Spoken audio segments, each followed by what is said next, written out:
আসসালামু আলাইকুম। বায়োলজির সর্বশেষ চ্যাপ্টারে তোমাদের সবাইকে ওয়েলকাম করছি। আজকের ক্লাসে আমাদের টপিক হচ্ছে প্রাণীর আচরণ। বায়োলজি সেকেন্ড পেপারে এই চ্যাপ্টারটাতে আমরা সবচেয়ে কম গুরুত্ব দেই এবং পরীক্ষায় আসলে কম সংখ্যক প্রশ্ন এসে থাকে। বিগত বছরগুলোতে এই চ্যাপ্টারটা যেহেতু শর্ট সিলেবাসে ছিল না এবং ফুল সিলেবাসের মধ্যেও সে চ্যাপ্টারটাকে তুলনামূলকভাবে কম প্রায়োরিটি দেওয়া হয়, দ্যাটস ওয়াই বোর্ড পরীক্ষার জন্য এই চ্যাপ্টারটা মোটামুটি এমসিকিউ প্রিপারেশনের জন্য নিয়ে ফেলতে পারলেই এনাফ। সিকিউ প্রিপারেশন এই চ্যাপ্টার থেকে সাধারণত কেউ নেয় না।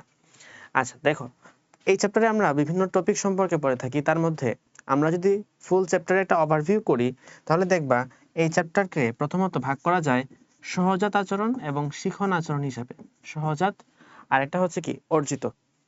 তো অর্জিত আচরণটাকে আমরা শিখন বলতে পারি। এই সহজাত আচরণকে আমরা আবার তিনটা ভাগে ভাগ করতে পারি। একটা হচ্ছে টেক্সিস, একটা হচ্ছে রিফ্লেক্স বা প্রতিবর্ত ক্রিয়া, টেক্সিস মানে হচ্ছে দিকমুখী আচরণ, এবং আরেকটা হলো ইনস্টিংক্টস বা স্বভাবজাত আচরণ। ঠিক আছে, তাহলে একটা হচ্ছে টেক্সিস বা দিকমুখী আচরণ, একটা রিফ্লেক্স বা প্রতিবর্ত ক্রিয়া, এবং আরেকটা হলো ইনস্টিংক্টস বা অথবা স্বভাবজাত আচরণ। আশা করি বুঝতে পারছি। সো আমরা এখন ধারাবাহিকভাবে সেই আলোচনার দিকে আগাবো। ওকে, আলোর প্রতি প্রাণীর সাড়াকে কি বলা হয়?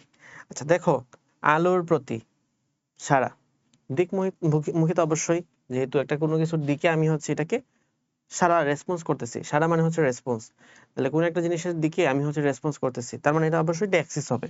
অপশন দেখে বুঝতেছি সবগুলাই হচ্ছে ট্যাক্সিস। এখন দেখো এখানে কি লেখছে, আলো। আলো মানে কি ফটো, তার মানে আনসার হবে অপশন এ। ডান। এখান থেকে তুমি টেলোট্যাক্সিস, নেমোট্যাক্সিস, টপোট্যাক্সিস এর এক্সাম্পল গুলো দেখে ফেলা উচিত। নেক্সটে যাব, সূর্যের প্রতি সাড়া দিয়ে পিঁপড়ার চলন নিম্নের কোন ধরনের ট্যাক্সিস? দেখো এখানে কি কি আছে মনে রাখবা। নেমোট্যাক্সিস মানে হচ্ছে স্মৃতিমূলক আচরণ। অর্থাৎ ধরো পাখি রাতে সকালবেলা বাসা থেকে বের হয়ে গেছে, রাতে যে আবার ফিরে ওই বাসাতেই ঢোকে, এটার জন্য তো তার মেমোরি লাগে, তাই না? এটাকে বলা হয় স্মৃতিমূলক আচরণ বা নেমোট্যাক্সিস। তারপরে এখানে হচ্ছে তুমি কি বলতে পারো, টেলোট্যাক্সিসের কথা বলতে পারো, ট্রোপোট্যাক্সিসের কথা বলতে পারো। প্রত্যেকটা এক্সাম্পল তোমরা মুখস্থ রাখবা। সো এই কোয়েশ্চেনটার আনসার হবে মেনোট্যাক্সিস। ওকে ডান। নেক্সটে যাব, সহজাত আচরণের বৈশিষ্ট্য কোনটি? সহজাত আচরণ এবং শিখন আচরণ দুটো তো আলাদা জিনিস। তাহলে বলো কোনটার সাথে বুদ্ধি রিলেটেড?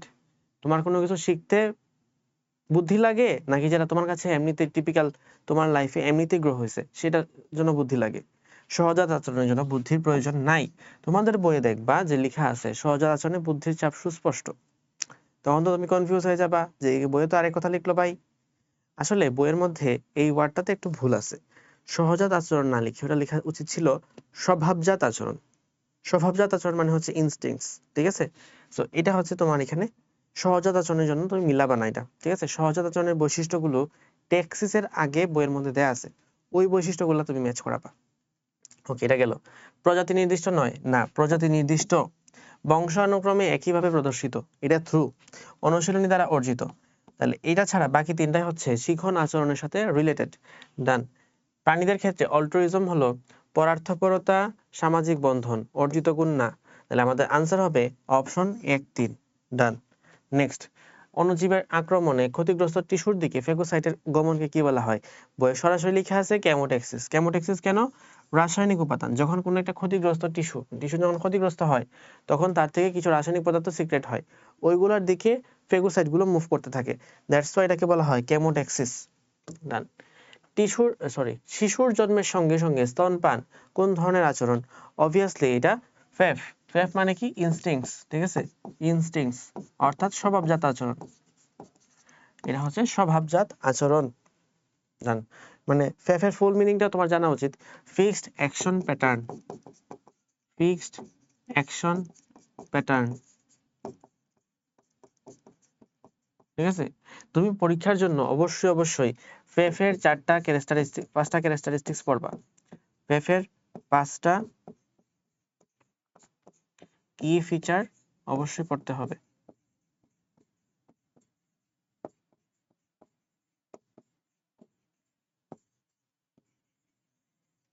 ডান। নেক্সট, জীবের দৈহিক স্পর্শজনিত ট্যাক্সিসকে কি বলা হয়? দেখো এখানে রিওট্যাক্সিস আছে। রিওট্যাক্সিস মানে হচ্ছে পানির প্রবাহের দিকে রেসপন্স, পানির প্রবাহ। এরোট্যাক্সিস মানে হচ্ছে বাতাস, এয়ার, এর মানে আসছে এয়ার থেকে, এটা হচ্ছে অক্সিজেনের প্রতি রেসপন্স, তাহলে বাতাস বা বাতাসে থাকা অক্সিজেনের প্রতি রেসপন্স, ঠিক আছে। কেমোট্যাক্সিস মানে হচ্ছে রাসায়নিক পদার্থের প্রতি রেসপন্স, এটা হচ্ছে রাসায়নিক বা কেমিক্যাল, কেমো তো আসছে কেমিক্যাল থেকে, তাহলে রাসায়নিক পদার্থের প্রতি রেসপন্স। থিগমোট্যাক্সিস মানে হচ্ছে স্পর্শ, তাহলে স্পর্শজনিত ট্যাক্সিসকে বলা হয় থিগমোট্যাক্সিস। ফোনোট্যাক্সিসের সঙ্গে নিম্নে কোনটি জড়িত? দেখো, ফোনো মানে হচ্ছে শব্দ, ঠিক আছে। ফোন, একফন, একসন, এগুলা তুমি ফিজিক্সের ফার্স্ট পেপারে চ্যাপ্টার 9 তরঙ্গ অধ্যায়ে কিন্তু পড়াশোনা করছো, তাই না? তাহলে এক ফোন মানে কত, সন মানে কত, এখান থেকে আসছে আসলে ফোনোট্যাক্সিস। তাহলে এটা আনসার হবে শব্দ। যদি সেটা আলো হইতো তখন আনসার হইতো ফটো, যদি সেটা শ্রুত হইতো তখন আনসার হইতো রিও, যদি সেটা অভিকর্ষ হইতো তখন হইতো ম্যাগনেটো। ওকে, নেক্সট, জিগজ্যাগ নৃত্য প্রদর্শন করে কারা? এটার আনসার হবে স্টিকলব্যাক, তিন কাটা স্টিকলব্যাক। তারপরে প্রাণীর সহজাত আচরণ হলো মাকড়সার জাল তৈরি, টুনটুনি পাখির বাসা নির্মাণ, আর হচ্ছে কুকুরের মুখে লালা। কুকুরের মুখে লালা এটা কিন্তু অর্জিত রিফ্লেক্স, সুতরাং এটা কিন্তু আমাদের সরাসরি আনসার হবে না। তাহলে অপশন 1, 2 হলো কারেক্ট আনসার, যেটা সহজাত আচরণের মধ্যে পড়ে। তারপরে যাব নেক্সটে, উদ্দীপকে উল্লিখিত প্রথম ঘটনাটির প্রকৃতি কি? আচ্ছা, উদ্দীপকটা পড়ি আগে। অন্বেষা দাদা বাড়ি বেড়াতে গিয়ে সে তার দাদুর ঘরে চড়ুই পাখিদের বাসা বাঁধতে দেখলো। একই সময় সে লক্ষ্য করলো মা মুরগির পিছু পিছু ছানাগুলো উঠোনে ঘুরে বেড়াচ্ছে। আচ্ছা, তো চড়ুই পাখির বাসা নির্মাণ, তাই তো, জিন নিয়ন্ত্রিত বংশগত। আগে বলো, চড়ুই পাখির বাসা নির্মাণ কিসের মধ্যে পড়ে? এটা তোমার স্বভাবজাত আচরণের মধ্যে পড়ে থাকে, স্বভাবজাত আচরণের মধ্যে পড়ে থাকে। এখন স্বভাবজাত আচরণ অবশ্যই জিন নিয়ন্ত্রিত বংশগত থ্রু, বংশ পরম্পরা একইভাবে আত্মপ্রকাশ করে, শিক্ষালব্ধ জ্ঞান দ্বারা পরিচালিত নয়, বরং এটা এমনিতেই আসতে থাকে, সহজাত। দ্যাটস ওয়াই আমাদের আনসার হবে অপশন 1, 2, 3, তিনটাই। ডান। নেক্সট, উদ্দীপকের নিচের দ্বিতীয় ঘটনাটি প্রথম ঘটনাটির অনুরূপ নয়, কারণ এটি, আচ্ছা, সেকেন্ড ঘটনাটা কি হয়েছে? মা মুরগির পিছু পিছু ছানাগুলো উঠানে ঘুরে বেড়াচ্ছে। আচ্ছা, এক প্রকার, আচ্ছা, এটা কিসের মধ্যে পড়ে? ছানাগুলো ঘুরে বেড়াচ্ছে, এটা হচ্ছে অনুকরণের মধ্যে পড়ে, এবং অনুকরণ হচ্ছে একটা শিক্ষামূলক আচরণ, অর্থাৎ শিখন আচরণ। তার মানে কি? তার মানে সে স্বভাবজাত আচরণ না, আর আগেরটা ছিল স্বভাবজাত আচরণ। দ্যাট মিনস স্বভাবজাত আচরণ বা সহজাত আচরণের সাথে আমি শিখন আচরণের একটা ডিফারেন্স এখানে আনসারে অপশনগুলোর মধ্যে ম্যাচ করাবো। এক প্রকার শিক্ষালব্ধ আচরণ, ট্রু, তরুণ বয়সের বর্ধনশীল পর্যায়ে বেশি সংগঠিত হয়, প্রতিটি প্রজাতির জন্য সুনির্দিষ্ট। শিখন কোনোদের জন্য, কারোর জন্য সুনির্দিষ্ট না, ঠিক আছে। অনেক, মানে ধরো প্রত্যেকটা প্রজাতির মধ্যে সবাই তো আর সেম ভাবে শিক্ষিত হয় না, সবার শিখন আচরণ সেম হবে না। তাহলে অপশন 3 বাদ, অপশন 2 কারেক্ট, আনসার হবে অপশন 1, 2। নেক্সট, নিচের কোনটি শিখন আচরণ? দেখো, শিখন আচরণ আর সহজাত আচরণ দুইটার মধ্যে পার্থক্য তুমি বুঝবা যে কোনো একটা কাজ যদি ওই প্রজাতির সবাই করে তার মানে সেটা সহজাত, আর যদি কেউ কেউ করে কেউ কেউ করে না এরকম হয়ে থাকে তাহলে সেটা শিখন। ওকে, দেখো, বাবুই পাখির বাসা নির্মাণ সবাই করে, ময়ূরের নৃত্য প্রদর্শন সবাই করে, শীতের পাখির মাইগ্রেশন সবাই করে, বাট হাঁসের ছানার মাকে অনুসরণ এটা কিন্তু অনুকরণের মধ্যে পড়ে যায়, এবং অনুকরণটা হলো একটা শিখন আচরণ, অন্যকে দেখে শিখা। তাহলে এটা আমাদের আনসার হবে না, অপশন হবে অপশন সি। বর্ষাকালে কার্প মাছ হালদা নদীতে ডিম ছাড়ে, এটা কোন ধরনের ট্যাক্সিস? রিওট্যাক্সিস, কারণ পানির স্রোতের দিকে যে মুভমেন্ট রেসপন্স সেটাকে বলা হয় রিওট্যাক্সিস। কেঁচুর সবসময় ভিজা মাটির দিকে, দেখো ভিজা অবশ্যই এখানে পানি আছে, ভিজা মাটির দিকে গমন কোন ধরনের ট্যাক্সিস? যেহেতু পানিওয়ালা মাটির দিকে ঘুরতেছে সুতরাং সেটা হবে হাইড্রোট্যাক্সিস। জিও মানে ম্যাগনেটো, ফটো মানে আলো, আর থার্মো মানে হচ্ছে তাপমাত্রা। অপত্য লালন কোন ধরনের আচরণ? অপত্য লালন, আচ্ছা, এটা তো প্রতিবর্তীও না, শিখনও না, সামাজিকও না, সহজাত আচরণ। প্রত্যেকটা মানুষ তার নিজের বাচ্চাকে যথেষ্ট পরিমাণে স্নেহ করে, তো সকল ম্যামালসের ক্ষেত্রেই অপত্য আচরণ দেখা যায়, ঠিক আছে। সর্বপ্রথম কোন বিজ্ঞানী মাকড়সার জাল বুনার ধাপ পর্যবেক্ষণ করেন? আনসার হচ্ছে হ্যান্স পিটার্স। রানী মৌমাছির দেহ থেকে কোন হরমোন নিঃসৃত হয়? ফেরোমন। মৌমাছি থেকে কিন্তু বোর্ড পরীক্ষার প্রশ্ন বিগত সময়ে কম আসছে, তবে মৌমাছির পার্থক্যের বক্সটা অবশ্যই পড়ে নিবা। মৌমাছির পার্থক্যের বক্স মাস্ট। মৌমাছির পার্থক্যের বক্স থেকে একটা প্রশ্ন দেখবা কোনো না কোনো বোর্ডে চলে আসছে। নেক্সট, অক্সিজেনের ঘনত্বের পার্থক্যের কারণে প্রাণীর সাড়া প্রদানকে কি বলা হয়? এরোট্যাক্সিস। আগেও বলছিলাম অক্সিজেনের ঘনত্ব। প্যাভলভ কোন ধরনের শিখনের পরীক্ষা করেন? সাপেক্ষ, তাই না? প্যাভলভ কোন পরীক্ষা করছে? কুকুরের মধ্যে একটা ঘন্টা, মানে কুকুরের মধ্যে ধরো একটা কুকুরের নিয়ে সে একটা পরীক্ষা করছে। একটা কুকুরকে এক জায়গায় রেখে তাকে নির্দিষ্ট সময় পর পর খাবার দেওয়া হইতো, এবং যখনই তাকে খাবার দেওয়া হইতো তখন একটা ঘন্টা বাজানো হইতো। তো পরে কুকুর এটার সাথে হ্যাবিচুয়েট হয়ে গেছে যে যখনই ঘন্টা বাজে তখনই খাবার আসে। তারপর থেকে কি হইলো, এরপরে ঘন্টা বাজাইলো কিন্তু খাবার দিল না, তখনও কুকুরের দেহ থেকে, মানে কুকুরের লালা গ্রন্থি থেকে লালা নিঃসৃত হলো। তাহলে এ থেকে বোঝা গেল যে এই যে কুকুর, এর লালা নিঃসরণটা নট অনলি খাবারের প্রতি রেসপন্স করে, এটা কিন্তু ঘন্টার প্রতিও রেসপন্স করে। অর্থাৎ এটা এখন ঘন্টা বাজাইলেও লালাক্ষরণ হয়ে থাকে।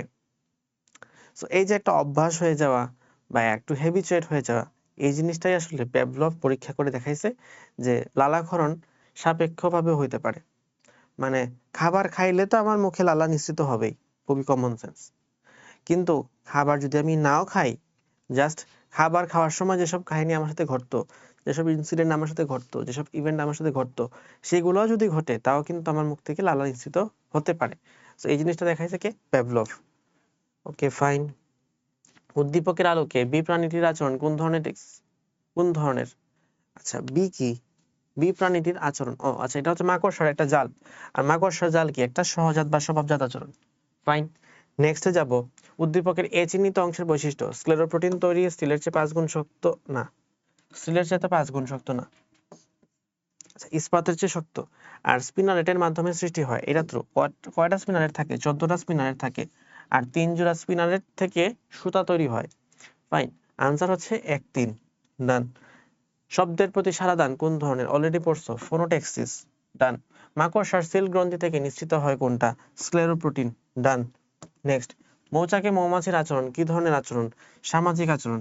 ডান। নেক্সট, প্রতিদিন সন্ধ্যায় পাখি সঠিকভাবে ঘরে ফিরা হলো। সন্ধ্যায় পাখি সঠিকভাবে ঘরে ফিরে, এটা সম্পর্কে তোমাকে ইতিমধ্যে বলছিলাম। নেমো আর মেনু কোনটা হবে? নেমো মানে হচ্ছে স্মৃতিমূলক, নেমোনিক দিয়ে মনে রাখবা। নেমো থেকে হচ্ছে নেমোনিক, নেমোনিক। আর নেমোনিক তাইলে আনসার হবে কি? স্মৃতিমূলক আচরণ। বলছিলাম সকালবেলা বের হয়, বিকালবেলা যে আবার একই বাসায় ফিরে আসতেছে, এটা তো অবশ্যই মনে রাখতে হইতেছে। এবং স্মৃতিমূলক আচরণটাকে আমরা বলে থাকি নেমোট্যাক্সিস। ফাইন। রাজকীয় জেলি তৈরি করা কোন মৌমাছির কাজ? রানী, ড্রোন, কর্মী। দেখো, জেলি, ব্রেড বাটার বানায়, এগুলো হচ্ছে কর্মী মৌমাছির কাজ। নিজেকে রাজার সাথে চিন্তা করবা যে তোমার জন্য কে জেলি টেলি বানায় আনবে? অবশ্যই তোমার যে কর্মচারী আছে, সো কর্মী মৌমাছি বানায় আনবে। পৃথিবীর মধ্যাকর্ষণ বলের প্রভাবে যে ট্যাক্সিস হয় তাকে বলা হয় জিওট্যাক্সিস, বলছি অলরেডি। প্রজনন ঋতুতে কার্প মাছের হালদায় আগমন কোন ধরনের আচরণ? রিওট্যাক্সিস। এটা ইতিমধ্যে আমাদের প্রশ্ন আসছিল। সহজাত আচরণের বৈশিষ্ট্য কোনটা? অপশন 1 সঠিক। শিক্ষা দ্বারা অর্জিত বাদ, তাহলে আনসার হবে অপশন 2। Option 1, 2 correct. আগুনে কারো হাতে পড়লে, মানে ধরো হাতে আগুন লাগছে, হাত সরাই নিছো, এটা কি একটা রিফ্লেক্স না? সুতরাং এটা আনসার হবে অবশ্যই প্রতিবর্ত ক্রিয়া। ফাইন। সামাজিক আচরণ প্রদর্শনকারী প্রাণী কোনটি? আনসার হচ্ছে মৌমাছি। সামাজিক আচরণের এক্সাম্পল হিসেবে তো আমরা মৌমাছির টপিকটা নিয়ে আসছিলাম আমাদের বইতে। ফাইন। ইথোলজির জনক বলা হয় কাকে? লরেন্সকে বলা হয়। এছাড়া হইতে পারতো টিন বার্জেন, আর এটা আছে ফর্নফিস। এক্সাক্ট বানান আমি পারি না, দেখে নিও একটু। ডান। প্রাণীর সহজাত আচরণ হলো 1, 2, এটা আমরা ইতিমধ্যে একবার আনসার করছি। ডান। নেক্সট, প্রাণীদের ক্ষেত্রে অল্ট্রুইজম হলো পরার্থপরতা, স্বার্থপরতা। আচ্ছা, পরার্থপরতা। অল্ট্রুইজম মানে কি? অন্যকে উপকার করা। তাহলে আনসার হবে অপশন এ। ক্ষুধার্ত প্রাণী অন্যকে খাবার খেতে দেখলে তার লালাক্ষরণ হয়। আচ্ছা, ক্ষুধার্ত প্রাণী অন্যকে খাবার খেতে দেখলে তার লালাক্ষরণ হয়। শিখনের সাথে এখানে কোনো সম্পর্ক নাই। আচ্ছা, প্রতিবর্ত ক্রিয়ার মধ্যে অবশ্যই পড়বে সাপেক্ষ অথবা অনপেক্ষ। এখন দেখো, যদি সে মুখের মধ্যে খাবার নিত তারপরে লালাক্ষরণ হইতো, সেটা অনপেক্ষ হইতো। কিন্তু মুখের মধ্যে খাবার না নিয়ে যদি অন্য যে কোনো কারণে তার মধ্য থেকে লালা নিঃসৃত হয়, তখন সেটা কি আর অনপেক্ষ বলে না, সাপেক্ষ বলা হয়। তাহলে আনসার হবে অপশন বি। ট্যাক্সিসের বৈশিষ্ট্য হলো, ট্যাক্সিসের বৈশিষ্ট্য কি? জীব অপরিবর্তনীয় সাড়া প্রদান করে, স্থানিক দিকমুখিতা প্রদর্শন করে, দিকমুখিতায় সম্পূর্ণ দেহ জড়িত থাকে। সম্পূর্ণ দেহ জড়িত থাকতেও পারে, নাও থাকতে পারে। আনসার হবে অপশন 1, 2, 3। নেক্সট, প্রবাহমান পানি দ্বারা প্রভাবিত হয়ে সচল প্রাণীতে যে ট্যাক্সিস ঘটে তাকে বলা হয় রিওট্যাক্সিস। এই একই জিনিস কিন্তু বারবার আসতেছে। রিওট্যাক্সিসের মধ্যে আমি একটা স্টার দিলাম, কারণ একই জিনিস তুমি বারবার একই কোয়েশ্চেনটা পাচ্ছ, একই কোয়েশ্চেনটা বারবার আসতেছে। উদ্দীপকের প্রাণী দুটি কিরূপ আচরণ প্রদর্শন করে? শীতকালে সাইবেরিয়া থেকে অনেক পাখি হাবিজাবি অনেক কিছু লিখছে, একটা হচ্ছে পাখির কথা লিখছে আর একটা হলো মাকড়সার কথা লিখছে। আচ্ছা, প্রাণী দুটি কিরূপ আচরণ করে? সামাজিক আচরণ, সহজাত আচরণ, শিখন আচরণ, রিফ্লেক্স আচরণ। দেখো, বইয়ের মধ্যে কিন্তু এগুলো নিয়ে কোথায় আলোচনা করা হয়েছে? সহজাত আচরণের মধ্যে আলোচনা করা হয়েছে। ওকে, ডান। উদ্দীপকের দ্বিতীয় প্রাণীর ক্ষেত্রে স্ক্লেরোপ্রোটিন, আচ্ছা মাকড়সা সম্পর্কে, স্ক্লেরোপ্রোটিন দ্বারা জালের সুতা গঠিত, একই বেশের ইস্পাতের সুতার চেয়েও শক্ত, ছিঁড়ার আগে দৈর্ঘ্যের অংশ পর্যন্ত প্রসারিত হয়। আচ্ছা, এখানে 5 গুণ হওয়া উচিত ছিল, মানে যদি এটাকে কারেক্ট আনসার বলতে হয়, তাহলে আমাদের আনসার হবে অপশন 1, 2, 3। 5 গুণ পর্যন্ত প্রসারিত হতে পারে। আনসার হবে অপশন 1, 2, 3। নেক্সট, নিচের কোনটি সহজাত আচরণ? সহজাত আচরণ মানে কি? অপত্য লালন হলো একটা সহজাত আচরণ। মনে রাখবা, যেটা সবাই করে এটা হচ্ছে সহজাত, আর যেটা কেউ কেউ করে এটা হচ্ছে শিখন বা একটা সামথিং কিছু একটা হবে। তাহলে এগুলা হবে না আনসার। আনসার হবে অপশন ডি। আমি যদি একটু সামারি অংশতে আবার যাই, দেখো আমরা হচ্ছে সহজাত আচরণ এবং অর্জিত আচরণ পড়তেছিলাম। এখানে ট্যাক্সিসের অনেক এক্সাম্পল আমরা পড়বো বইয়ের মধ্যে। তো ট্যাক্সিসের এক্সাম্পলগুলো তোমাকে বই থেকে মুখস্থ করতে হবে। তারপরে রিফ্লেক্স, রিফ্লেক্স থেকে তুমি কি পড়বা? রিফ্লেক্সের টাইপস আছে। রিফ্লেক্স থেকে তুমি কি পড়বা? রিফ্লেক্সের প্রকারভেদ আছে, রিফ্লেক্সের প্রকারভেদ পড়বা। অলসো রিফ্লেক্সগুলা সুষুম্না কাণ্ড দ্বারা নিয়ন্ত্রিত হয়, মস্তিষ্ক দ্বারা নিয়ন্ত্রিত হয় না, এটা পড়বা। রিফ্লেক্সের পাথওয়ে পড়তে পারো। পাথওয়েটা আসলে সবাই জানে, রিসেপ্টর থেকে এফারেন্ট নার্ভ দিয়ে সে হচ্ছে সেন্ট্রাল ব্রেনে যায়, তারপর ইফারেন্ট নার্ভের মাধ্যমে আবার ইফেক্টর অর্গানে পৌঁছায়। মানে ধরো তোমার হাতের মধ্যে এখানে মশা কামড়াইছে, তাহলে হাতের এখানে যে ত্বক আছে সেটা রিসিভ করবে, তারপরে নার্ভের মাধ্যমে সেটা ব্রেন না স্পাইনাল কর্ডে যাবে, যাওয়ার পরে সেটা আবার আরেকটা নার্ভের মাধ্যমে আইসা এই হাতে আসবে, ফলে এই হাত দিয়ে এটা মারবা, এরকম হয়ে থাকে আর কি বিষয়টা। সো এই হচ্ছে এখানে পাথওয়ে টাইপস। এর বাইরে তুমি কি পড়বা? তেমন কিছু পড়ার আসলে নাই। আর এক্সাম্পল পড়তে পারো। তো টাইপসের মধ্যে আসলে এক্সাম্পল চলে আসে, এখানে আলাদা কিছু বলার নাই। নেক্সট হচ্ছে ইনস্টিংক্টস এর মধ্যে। ইনস্টিংক্টস থেকে তুমি কি পড়বা? তুমি প্রথমে ফেফের বৈশিষ্ট্যগুলো পড়বা, ফেফের বৈশিষ্ট্যগুলো পড়বা। নেক্সটে তুমি কি পড়বা? নেক্সটে হচ্ছে তুমি এখানে এক্সাম্পলগুলো পড়বা, যেমন টুনটুনি পাখি, আরো বিভিন্ন পাখি টাখি যারা আছে, তারপর বিভিন্ন মাছ টাছ আছে, এগুলো যা যা আছে, ধরো মাছ, আরো পাখি, ব্যাঙ, এগুলো যারা আছে সবার অবশ্যই কোনো না কোনো ইনস্টিংক্টস আছে, একটা স্বভাবজাত আচরণ আছে। ঠিক আছে, তাহলে এটাকে বলা হয় স্বভাবজাত আচরণ। আর অর্জিত বা শিখন আচরণের মধ্যে অনেকগুলো টাইপ আছে, 8টা টাইপ আছে। অভ্যাসজনিত, অনুকরণ, এরকম ভাবে আমাদের বেশ কিছু টাইপস আছে। এর মধ্যে এর বাইরে কি আছে? এর বাইরে আছে সামাজিক আচরণ।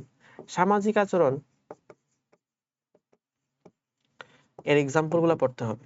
যেমন একটা এক্সাম্পল হচ্ছে মৌমাছি, যেটা নিয়ে আমাদের বইতে ডিসক্রাইব করা আছে ডিটেলসে। এর বাইরেও আরো বেশ কিছু এক্সাম্পল দেয়া আছে। সো এই এক্সাম্পল গুলো তুমি একটু পড়ে নিবা, তাহলে আমাদের ওভারঅল এই চ্যাপ্টারটা শেষ হয়ে যায়। সো এই চ্যাপ্টারটা আসলে খুব বেশি বড় না, তুমি যদি একটু মানে অ্যানালাইসিস করে পড়ো। অ্যানালাইসিস করে পড়ার দরকার নাই, তুমি একটু সুপারফিশিয়াল ভিউতে পড়বা। সুপারফিশিয়াল ভিউতে মানে কি? ধরো টেক্সাসের এক্সাম্পল পড়ছো, রিফ্লেক্স থেকে টাইপস পাথওয়ে পড়ছো, ইনস্টিংক্ট থেকে ফেফ, এবং কার কার ক্ষেত্রে দেখা যায় এটা পড়ছো।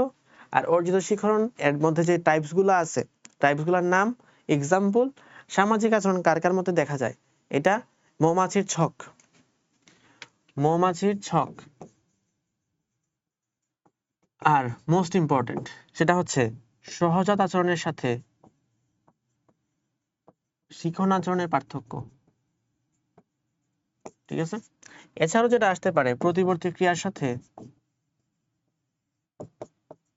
স্বভাবজাত আচরণের পার্থক্য, মানে ইনস্টিংক্টস এর পার্থক্য। ঠিক আছে, সো ওভারঅল এই হচ্ছে আমাদের এই চ্যাপ্টারটা। এর বাইরে এই চ্যাপ্টার থেকে পরীক্ষা আসার মতো ইনশাআল্লাহ কোনো কোয়েশ্চেন তোমাদের থাকবে না। সবার জন্য শুভকামনা থাকলো। আল্লাহ হাফেজ, আসসালামু আলাইকুম।